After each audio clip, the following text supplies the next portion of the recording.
We should be good to go. Okay.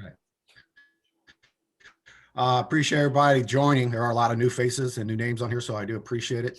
There are some old faces, which I know from National, so appreciate you guys joining very much.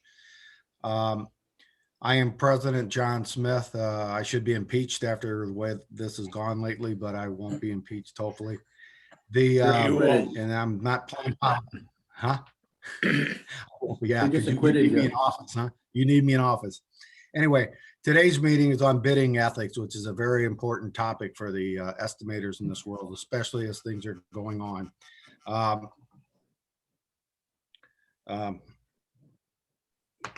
One thing I would like to do is also, everybody can see a lot of the names up there. I'm not sure who a couple of the names are. So Jason, do we have a list of the individuals joined and who they represent?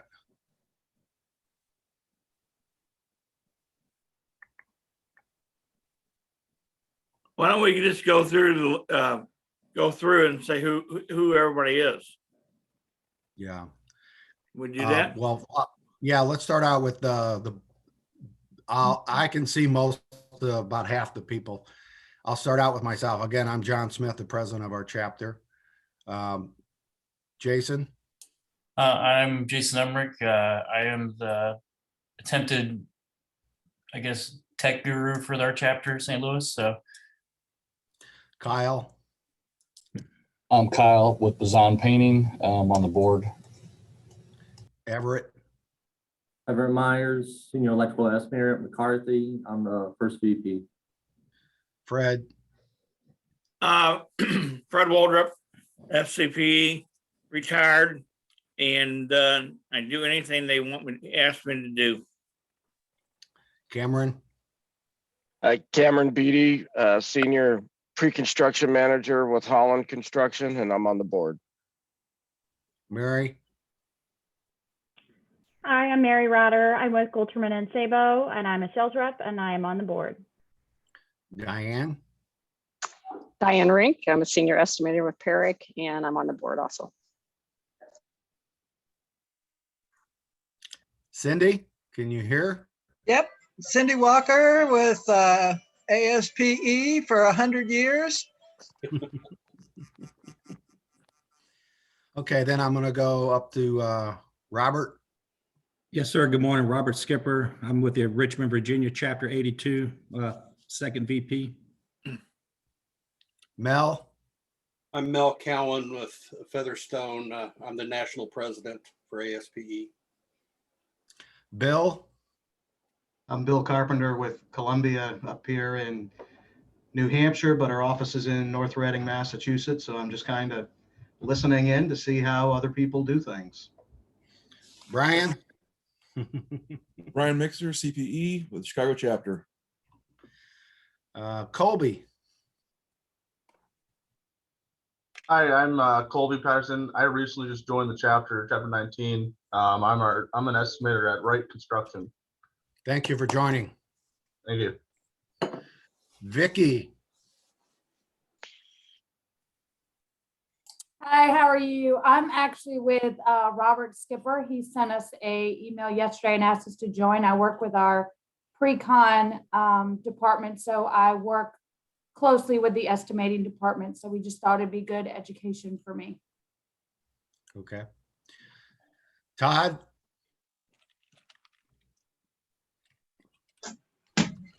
Hi, this is Todd Ressler, CPE, Garden State Chapter, New Jersey. Thank you. Jason Rapley? Yes, this is Jason Rapley with the Sacramento chapter, chapter 11. Thanks for joining. Z Heck? Yeah, this is Zach Heck. I'm with El Keely Construction, pre-construction manager. Thank you. Kemet? You're muted. Muted. Unmute yourself. Yeah, I'm Kevin Rose with 3D Group in New Jersey. Thanks for joining. Eric Freeman? Hey, good morning, Eric Freeman with MKA out of the Atlanta, Georgia chapter. Good. Dan? Hi, I'm Dan. I am a member of the Garden State chapter. Okay. Kennedy?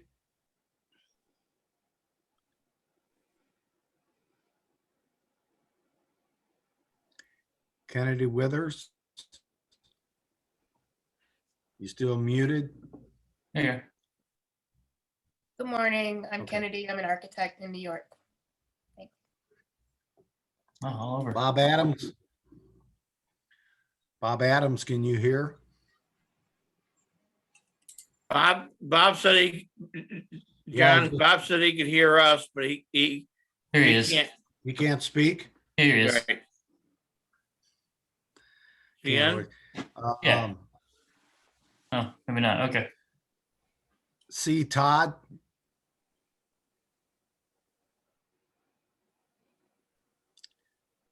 Can you hear us? C. Todd?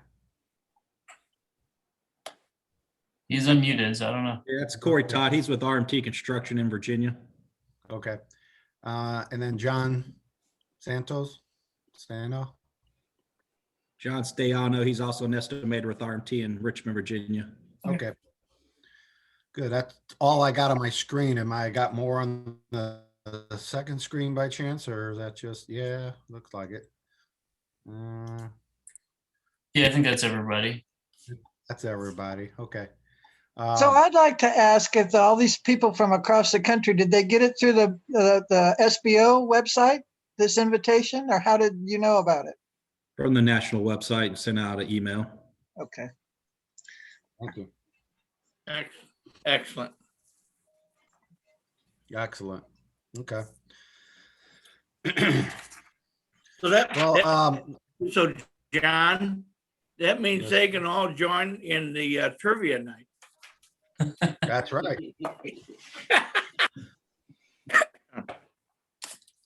We definitely would like to have some out of the area trivia people. See how smart. Yep. See how smart the other chapters are.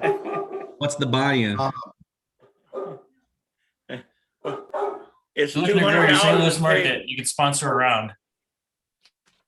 I do appreciate, like I said, everybody joining. I'm going to run through a couple things here, and then I'm going to turn it over to Mary. Today's the bidding ethics. The 13th of March is our trivia night at 7 o'clock. Cindy, are you running that one, chapter chair? I can't No. remember who's got that one. Mary? Mary is, but I'm going to take all the registration contact information and get that to somebody at some point. Okay, got it. Apologize because I was not at our last board meeting, so I'm going by a lot of memory here. Then on March 19th, the state of the construction in St. Louis will be presented. We'll have our guest speaker will be Len Tenius with the AGC. And I have other offers from other agencies in our district like MSD and Ameren. So we want to add those individuals to that. April, date of April. I've got my mind stuck on these 30-day calendars. April 4. April 16th, we're going to do the diversity, trying to do the diversity MBE with Ron Underwriter. With Peoples. And those, Yes. and I would like to tell everybody that has those MBE requirements and stuff, that's a good program. Ron runs the Peoples, and it's all volunteer, and they get a lot of MBEs to come to these meetings and meet up with other GCs. So, and then we have our year-end chapter meeting for scholarship awards, which I'd like to tell everybody we've got our scholarship applications out, and that'll be May 21st to be the scholarship awards. Last couple of years, we gave out 5 scholarships last year. And the reason we gave out 5 is because we had such a great turnout at our trivia nights. So we do appreciate that. And all those students that got it were student members of our chapter last year. And we hope to get a couple of those students into the organization in the next couple of years. How much did So- you give out, John? 5,000 was it? I think so. 1, 2, 3. No, it No, was it was a- one at 1,000 and 4 at 500, I think. Okay. Right. I was gonna say it was the first place was 1,000 and 4 500, so they ended up with $3,000. So And on the 21st, John, we're looking at doing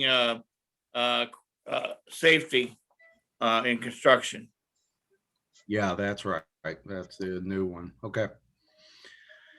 Other than that, okay, so let's get down to the main program and appreciate you turning it over.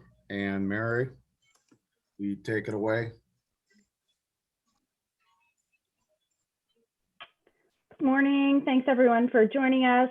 We're very lucky to have Mel from the Chicago chapter and the ASPE chapter president joining us today to talk about bidding ethics. And he's just going to kind of have a fireside chat. So if you've got questions throughout his talk, feel free to put them in the chat box and we'll do a Q&A session at the end. Mel, I'll turn it over to you. Great. I appreciate it.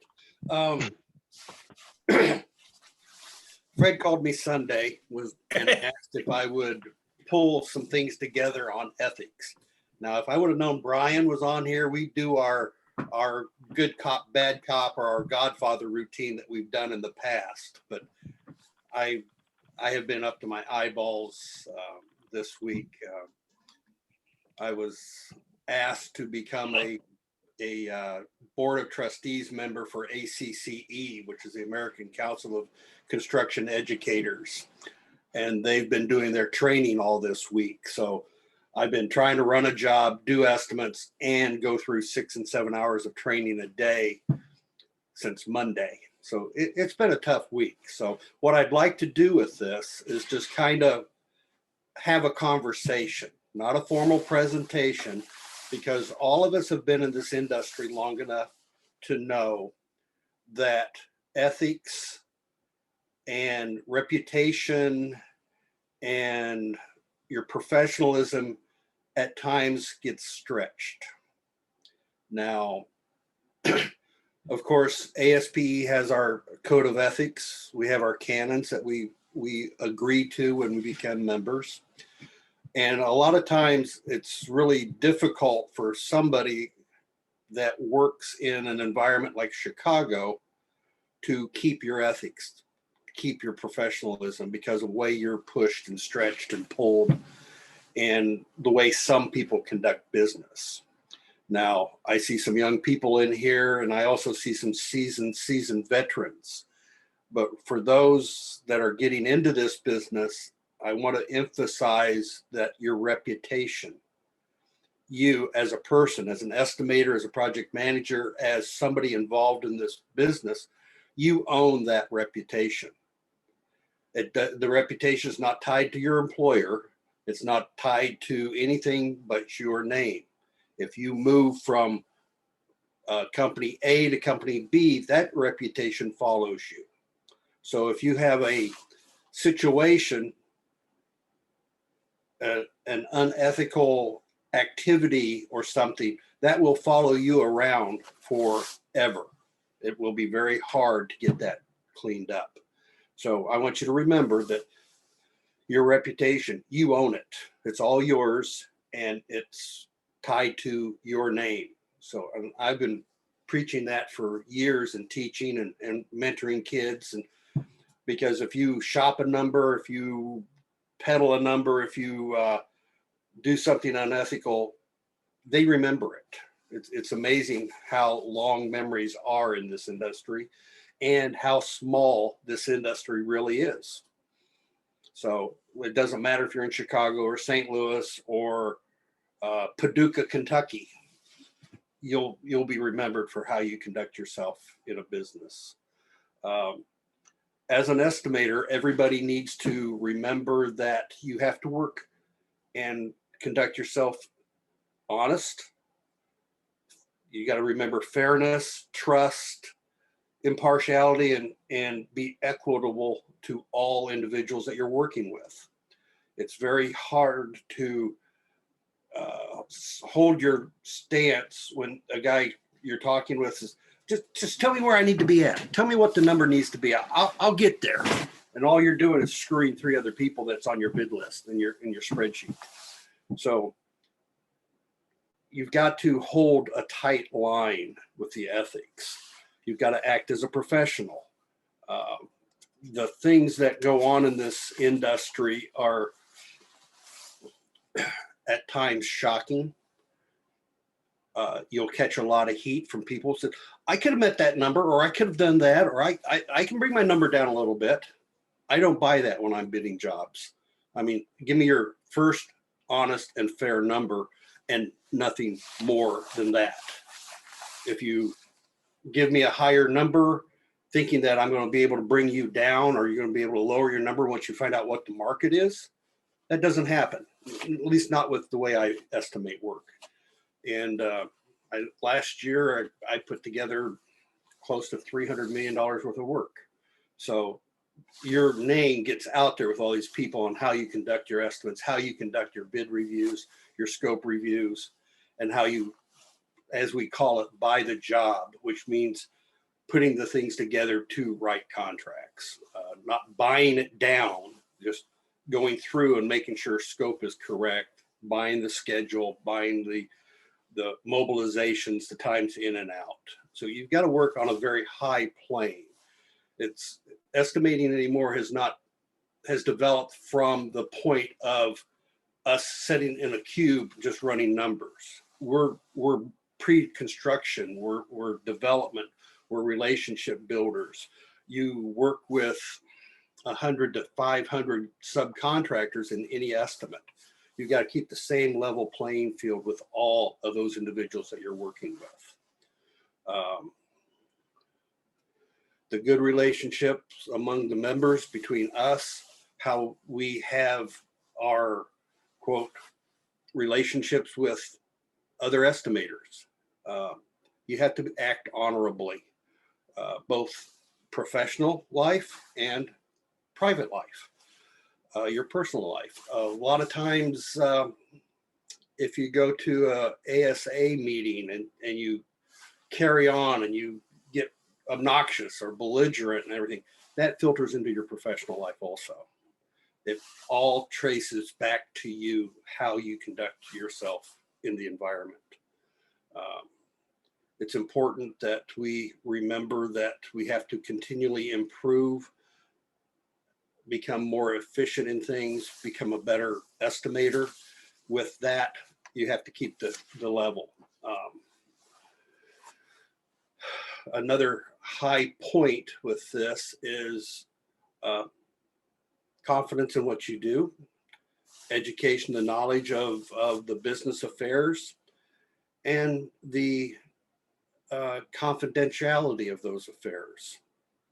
You are trusted with a lot of dollar amounts and estimates. You're entrusted with corporate secrets, per se, dollar amounts, bidding strategies. Sometimes I've heard people in a big bid review when we've had 8 or 9 people there. I've got one guy that all he does is run his mouth. He just talks and talks and talks. And what happens is he, as we say, lets the cat out of the bag, how we're going to bid the job. And if we're in a walkthrough with 5 other GCs, they all of a sudden become aware of your bidding philosophy. That's, in my opinion, a corporate secret. How I bid the job and how Fred bids the job is my way, Fred's way is his way. John does it a 3rd way. Mary might do it a 4th way. But how I do it is my corporate information. That is tantamount to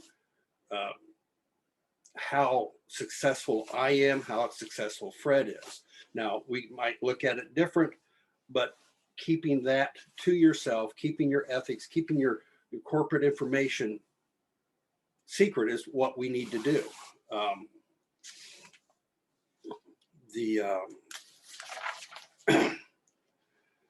The old I'm kind of rambling through here, and then I want a bunch of feedback from people here in a few moments. And John, how long is this supposed to run?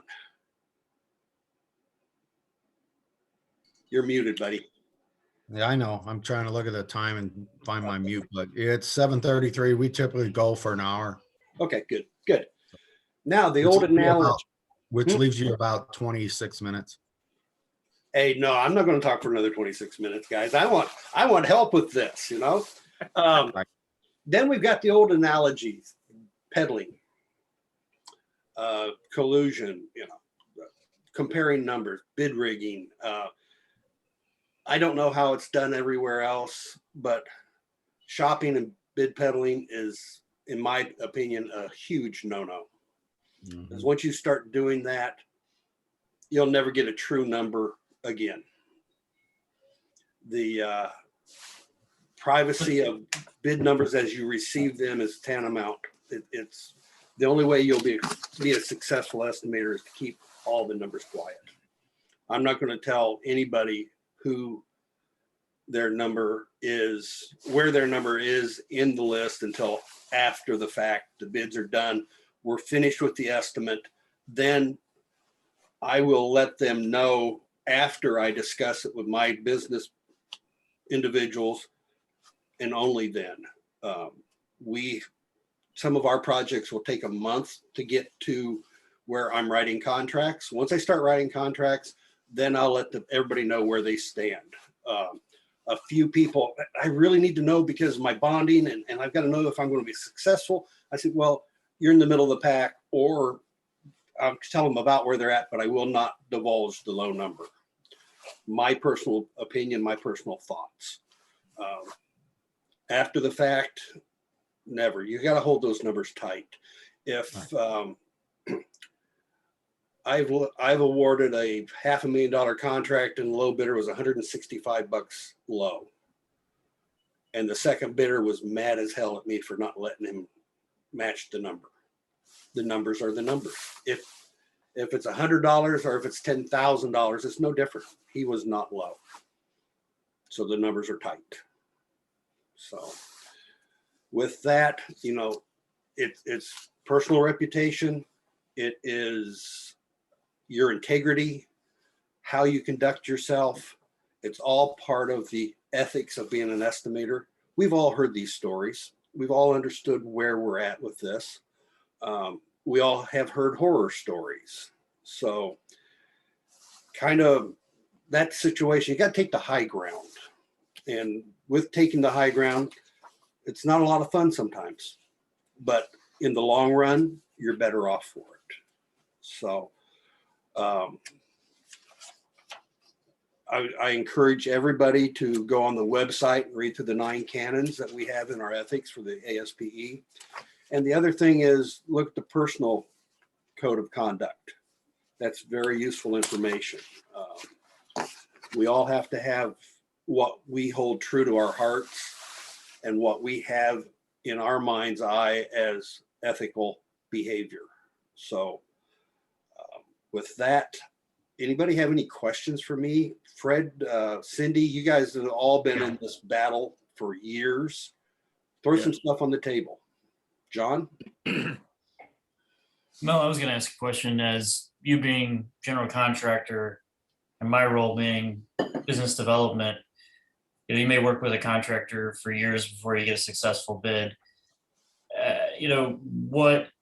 What do you believe is an ethical question to ask? You're not asking what the low number is, but from a business development standpoint, I want to go through and I want to make sure that I'm selling value to you, not necessarily low number.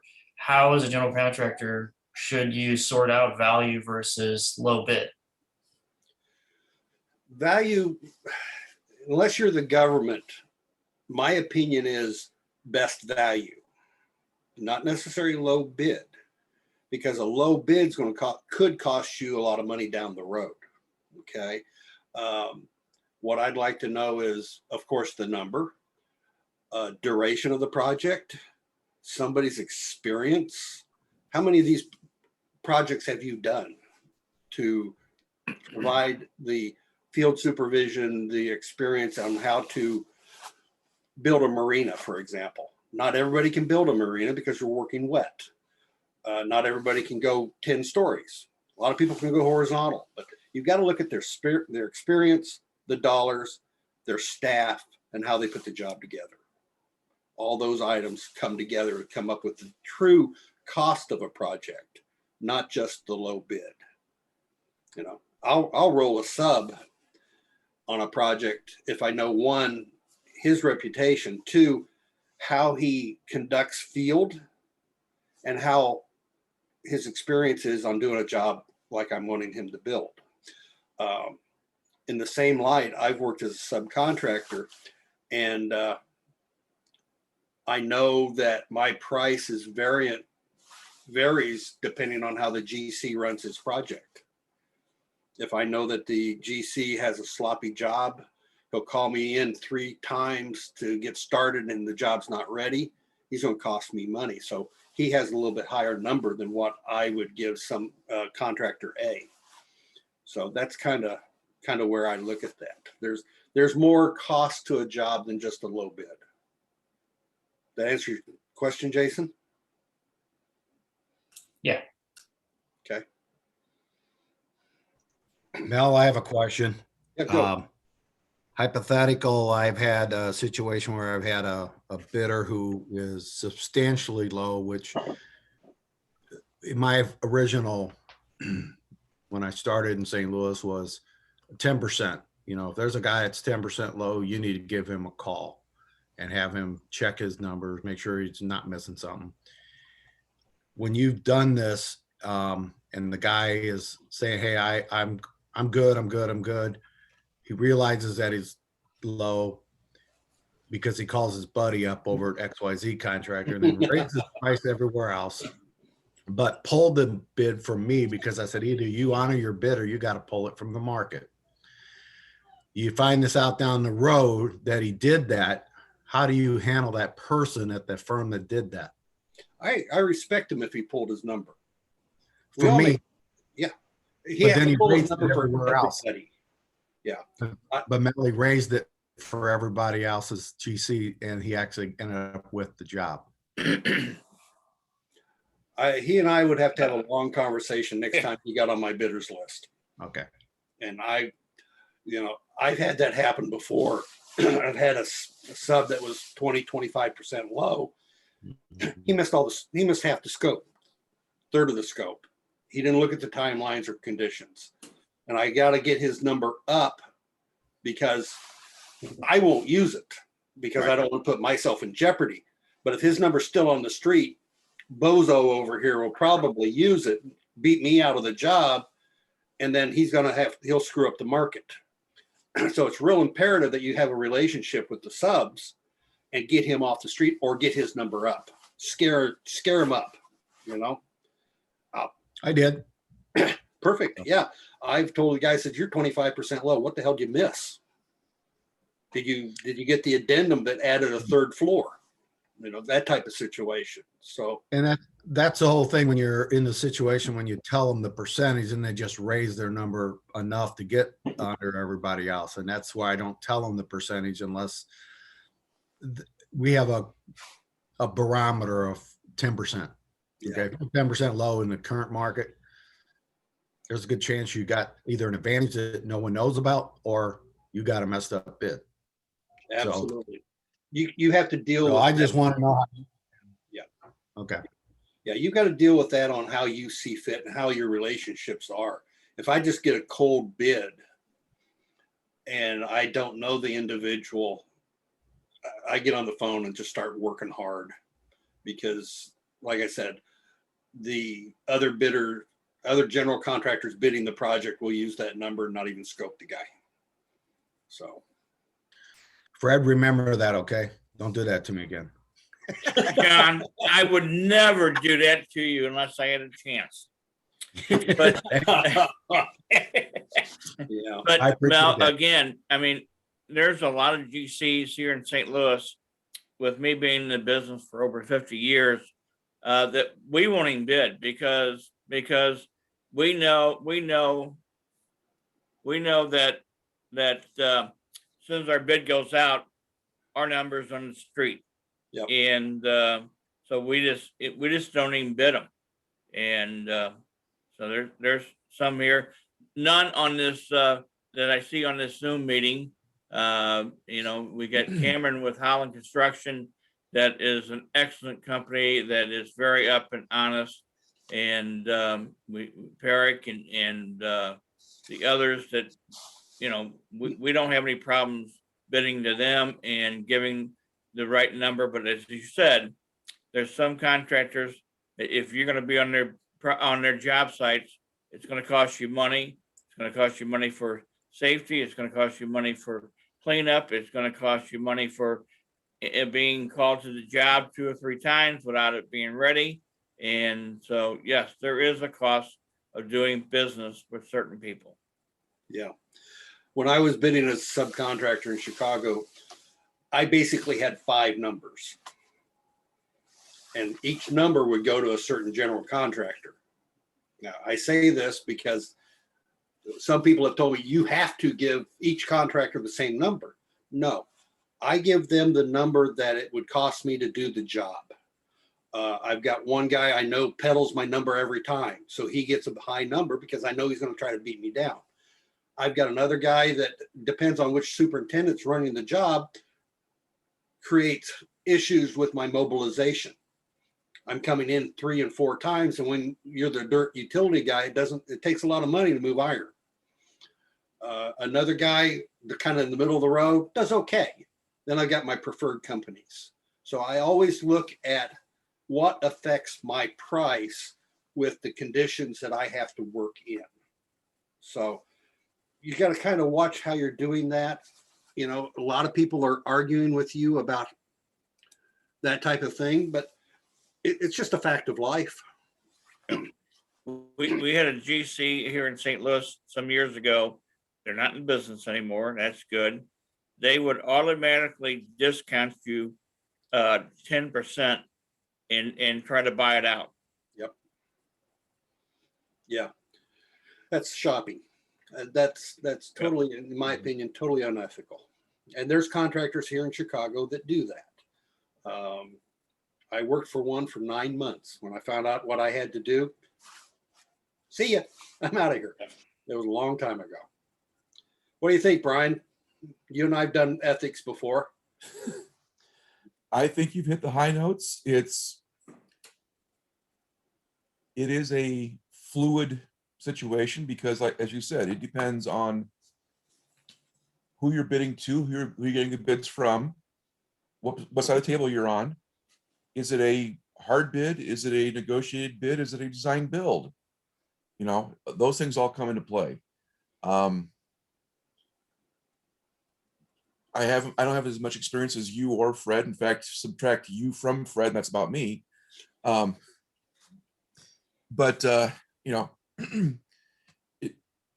like you said, it follows you. I will say one thing: if it's a hard bid, and I was the 3rd or 4th GC, I will happily tell all my subs where they stand. I was the leper with the most fingers, to use a Jack Nicholson term. So if the bid was at 2 o'clock, at 2:15, my phone was ringing off the hook, and until I knew where we stood, I couldn't talk to anybody. As soon as I knew, I would be happy to tell people where they stood. And sometimes it would be, okay, so-and-so has this, this, and this. You guys only had this and this. You didn't have a third this. What happened? Sometimes you have to make that phone call. And at 10 minutes to bid time, that's when you have to put on your big boy pants and roll the dice. Do you, because you don't have time. At 10 minutes to bid time, I have to call somebody to write a number down to put it in. Mm-hmm. And that's when you have to look in the mirror and say, okay, which face do I want to look at tomorrow morning when I put my contacts in? Yeah. A lot of that too, Brian, is you've got to make the decision, because if it's a hard bid at 2 o'clock and you get a bogus bid at 1:50. Yep. How do you handle that?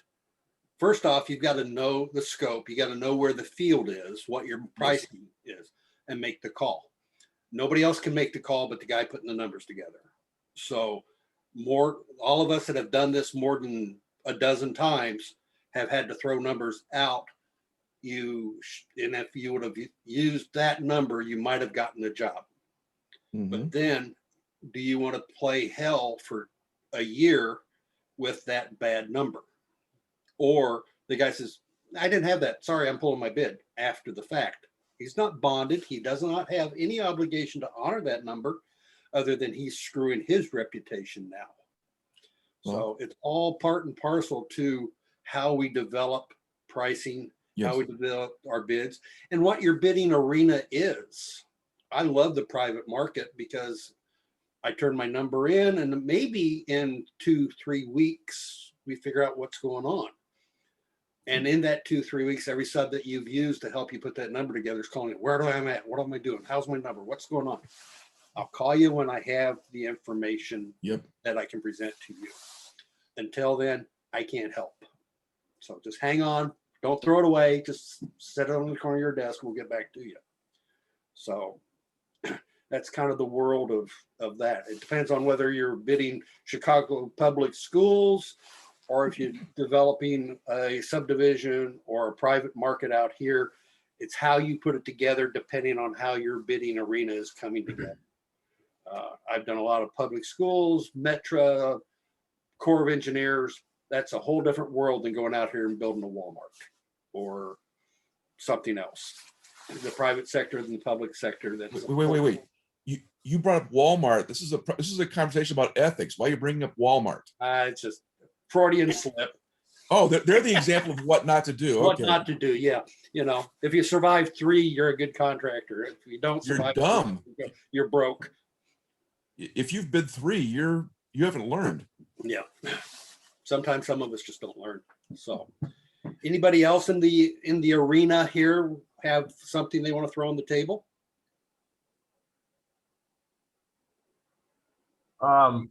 This is Colby, right? So we work a lot in the hard bid market, and Brian, you were kind of touching on it. So, you know, after 2 o'clock bid time, let's say, you know, you're always going to have the contractors call on, wondering where they were. I guess my question is, when is the correct time to kind of give them that feedback that they want, whether I'm first or I'm high bid? Because if I'm high bid, like you said, I'm more inclined to usually tell them faster where they stood, but also that they're just going to go the low bidder then and try to pedal their way in with them. So I guess when is the correct time and the correct way to go about sub feedback after a hard bid? If you're bidding on Thursday, I wait till the first part of the week, 3 or 4 days after the fact. If you're low bid, I never tell the numbers until I've had a chance to recap and review everything that's come in. If I'm high bid, and I've been high bid many times, I still let it marinate a little while. Then 2-3 days later, I'll talk to guys. Let that low guy get his stuff done too, especially if he's an ethical guy. You know, if he's a friend of mine, I won't put the numbers out there because I don't want that poor guy to get hammered. If I don't like him, I'll talk the second the bids are open. You know, let him have that task. But you know, that's just kind of me being a. Here's the numbers. Putz. Yeah, that's just kind of me being a putz at times. You know, so. Well, that kind of give you a feedback, Cody or Colby. Go ahead, Brian. Well, so one thing to remember, like Mel was saying, subs will have some subs, I should say, will have different numbers for different GCs. So sometimes that's part of your strategy on bidding the job is, okay, I'm going to work with that shocking electricity and don't lick your fingers plumbing. But I've also got a down and dirty dirt work, Inc. And okay, they're going to have the iron on the job, so I'm going to have 3 of us work out a deal where the ironwork, the earth mover will do all the trenching, so that the other 2 subs don't have to bring their equipment on. That saves them some money, so they can give me a lower number than everybody else in the street. So you don't always have the same number everyone else does too. If you have the ethics, but the project manager for some places has no problem cutting 10% to boost, make his numbers look good, you're not gonna get the same numbers that you would if a different PM was running the job, or a superintendent, as Mel said. So be careful, you have to take that into consideration too when you give out the numbers. I've had people say, a week after the job, okay, here's where the number stood. And one guy goes, well, that's not the number that he was giving everybody else. Okay, now I back to the guy, okay, what advantage did you give me because I didn't realize this? He point blank said, I know you wouldn't give up my number. Yeah. Everyone else is going to shout me. It's like, okay. Well, then, before we run out here, Bob Adams had a question. He said, I think that you should discuss how some owners, like GMs, have you rebid your best and final number 2, 3, 4 times. I'm going to be very blunt. That's bullshit. Okay. And if you play into that game, you're just propagating that ability for him to go your best and final, rebid. Because all he's doing is shopping your price. He's trying to hammer you down. Personally, I would never play for that. The only way that I would play a rebid would be if there was a major scope change, scope deduction, or a scope increase. But if it's the same project, the same thing, I give him my same number. Because if you change your number, what's wrong with your number? Why didn't you do that the first time? Why weren't you professional enough to have the right number the first time you turned it in? Why are you lowering your price? You're just propagating his ability to rebid your best and final. My best and final was my number that I gave him. So that is seems something that I would agree with in your hard bid, but sometimes when you have negotiated work and you're basically a CM rep for an owner, and they're the ones that are dictating it, and they come back and say, we need to put it back out to bid, and maybe we VE'd it and we've changed some scope, then I think some of this is a little bit different because as a TC, our hands might be tied. I understand that. Now you just said change of scope, value engineering.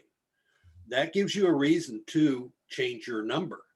But if it's exactly, hang on guys, if it's exactly the same scope, exactly the same project, and all he's trying to do is get you to mark it down, I'd give him my same number back. I understand where you're coming from, Cameron. I've been in that position. I have an owner that says my budget's 3 million and your numbers are 3.5. Can we get it down? Can we just work it down? I don't want to change scope. Then I have to have a very strong heart to heart with that individual. Well, I think at that point too, you also got to wonder if you're working for the right client. If they keep coming back and saying, let's beat up our subs, let's just get that number down, that gets old because, we all, like we said, we get up in the morning and we put our contacts in, or some of us wear glasses and look in the mirror. It's like, at what point do you say, I'm probably not your guy? And I think that's a hard discussion. That is a hard discussion. It's a hard business decision to make, especially if you need work.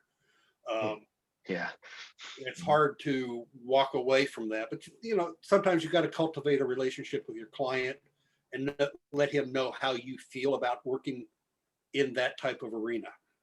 So nothing's easy in this business. That's for darn sure. I was just gonna make a comment about that. Like last year in March, there was a GC in town that was building a music venue, and they came back, in April and asked, the bid was I forget, in February or something like, but in April they asked, hey, do you still want to do this? My owner may back out, which if I was a music venue trying to build in March of 2020, that can be understood. And the whole economic realm had changed since the bid had dropped. So that's a different, in that scenario, I almost feel like that was not unethical to ask, because, do you want to, that owner that's probably their largest project they have going on right now. I'm sorry, the GC. So, that it's their owner's probably asking them, and the whole, I don't know if they knew now what they knew then, or I'm sorry, if they knew then what they know now about the whole world, I'm sure they probably perceive, but it's you know, it was a fair question. So it's not always unethical. And then, you know, the economy changes too. So Yeah. Well, if there's a time frame, 6 months, I'd probably rebid the job. What I'm finding right now is the de-escalation of pricing. Budgets that I put together a year ago and I'm putting together now are a lot lower than what they were at that point in time because of the economy, the way it's changed.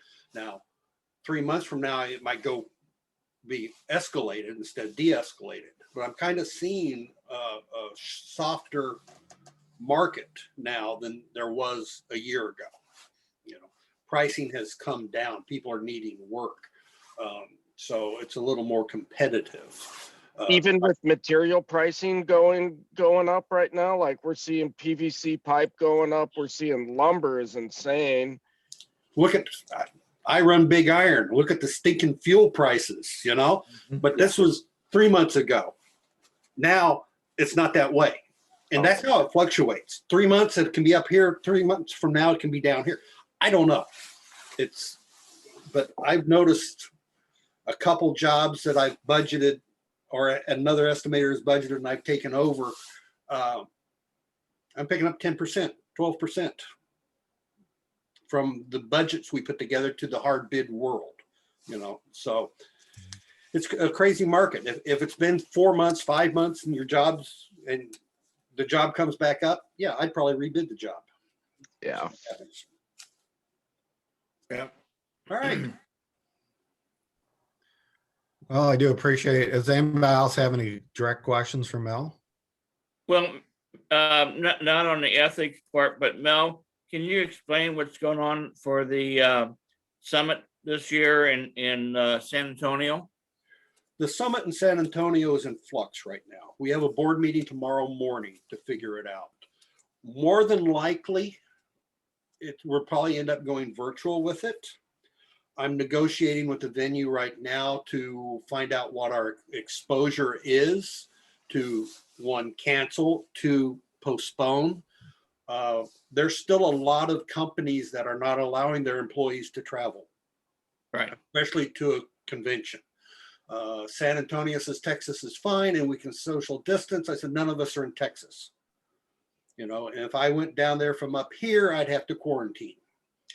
I don't have the luxury of 3 weeks to go to a convention. The information will be coming out hopefully next week sometime or the week after. We're still going to have a summit. We're still going to look at having a very good presentation, having a very good line of speakers. Chris, Carrie, and Matt Burris, our regional governor, are all on my ad hoc committee putting that stuff together.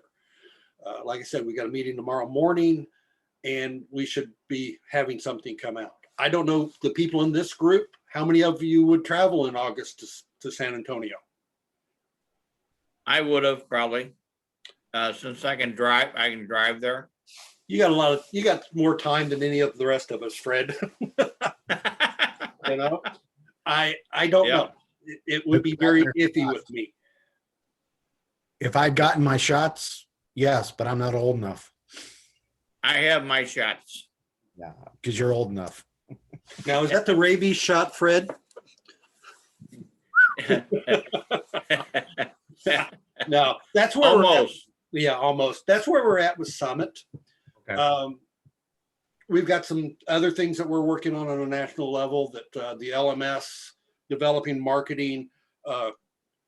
We've spent some money to start rebuilding and upgrading the website because I'm sick and tired of that thing. We're going to be doing some other things that will help. We're going to see where we end up with financially at the next couple of months with membership renewals and see what we can do. Financially, we're still in good shape. I mean, we're 6 figures in the black. So it's okay. It's my biggest thing right now is figuring out what to do with Summit, marketing, and the LMS. Those are the three, the trifecta that we need to get resolved in the next month.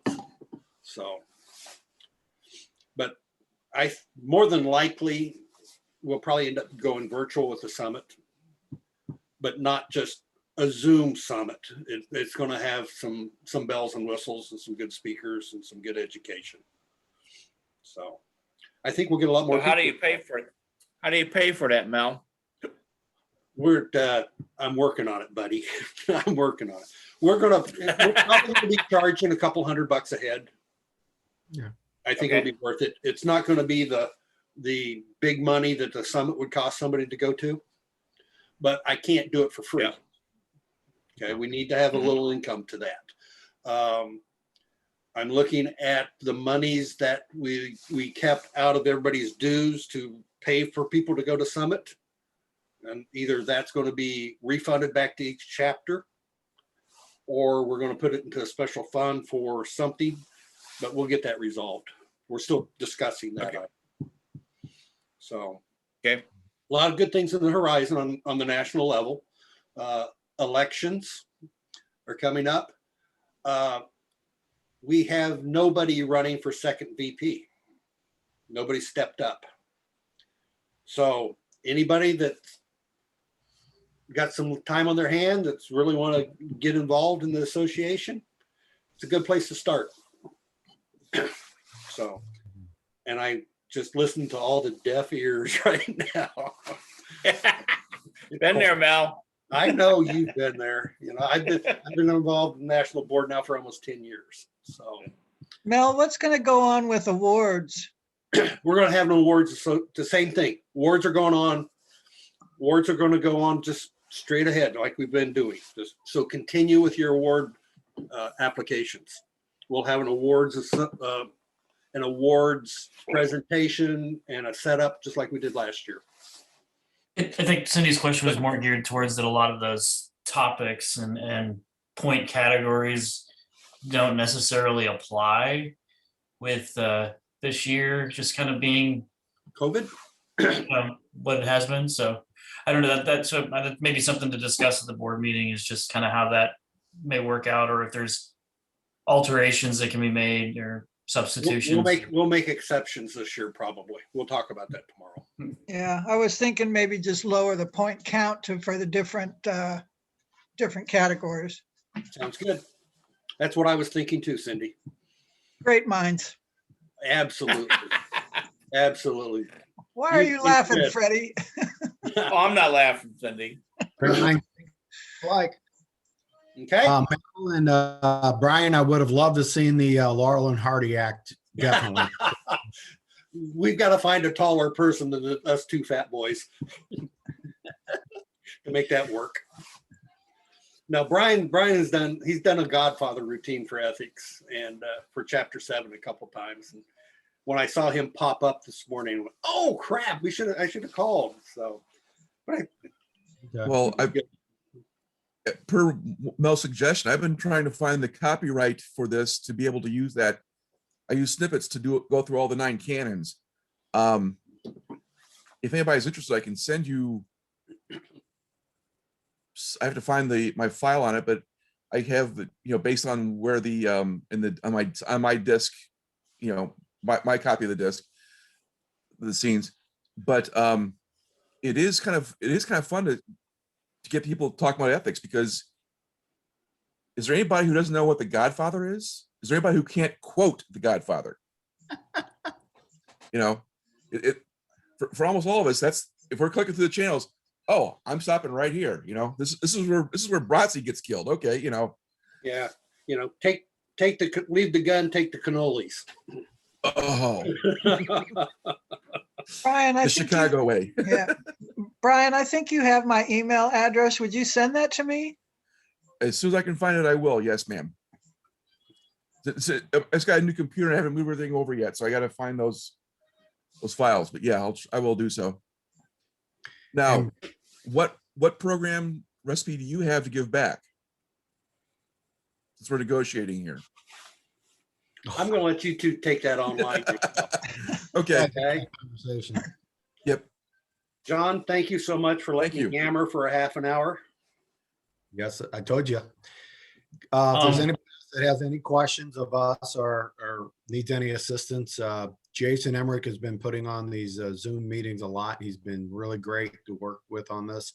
The man's got his hands full. He's pulled all his hair out, so up his facials yet. He did a great job with this, and I want to appreciate him for being there. Yes. Mary, thanks for taking this on and doing your lovely thing. You almost look like Angel Mary there with the sunlight coming in from the back. So Emma and Warren Brian finally got Cindy on a Zoom call. We can't see you. Fred, time out. Damn. Go to your car. Hey, Cindy, I do appreciate you joining again today, and I'll talk to you about the thing that Tina brought up later. Fred, you may I'm have. a whiz at this stuff now. Oh, you want to discuss it now? No, I said I'm a whiz at this electronic stuff now. Oh, yeah. Fred, go ahead. And Brian, your question about what do we have to offer? Jason has taped most of our meetings, and if you need something, there may be something that we have already done that he can pass on to you. Well, they're all posted on our chapter websites. It is free. Long time. Yeah, I was just ago, gonna told- say, kind of, it's a good segue into, if you look at the chat box, you guys click on chat down in the middle, down the bottom bar there. The very first things in the comments are a link to our Eventbrite page where you can click on there and click follow. So if you like these meetings, you can get alerted by that just by following it. And then our webpage is a link to our webpage on there too. Our webpage is probably the best place to go for all of it. This video will be recorded plus everything we've done this year so far as meetings go. You can watch all those videos on our YouTube channel. It's all on one page in there. So any questions you've got in there, and then, you can also, communicate to us through that web portal there. So just want to put that out there. Hey, who's this Bob Adams, and who the hell is he think he is, comparing Mel and I to grumpy old men? Because he's a grumpy old man. He is a grumpy old man. Definitely. I resemble that remark. Well, wait a minute. That would give you, Ann Margaret, and me, God, what's the Sophia Loren, or vice versa. So no, you're happy, I'm happy. We're not going there. that would be unethical. Yeah, there you go. All right, well, super. I appreciate everybody's time and effort in this Zoom again, and those who I don't see your face, I hope you're all laughing in the background there with some of the comical things, because this Zoom is here for a while still, or go-to meetings wherever we hold. Mel, I do appreciate you coming on as ASPE's National President to speak about ethics, because I think it's a very strong, important part of everybody's doings here, including the architect that was on earlier. Because of the amount of alternates they put in a job, or unit prices, because that really affects how they get the low number first. So appreciate everybody's time. If anybody has anything besides that. One thing, John, one thing, Brian, are you still doing the standards? Are you on? Oh, no, on I the haven't been on board? standards for a couple of years. Okay. Why? What's your? I know. I was just wondering if there was anything that was going on. Standards, they're into the next volume or next edition. They're also splitting the standards into three different volumes. The third volume would be a systems type setup, where how to estimate the cost of a 3-story high-rise, just kind of a systems type information in that. So they're doing real well.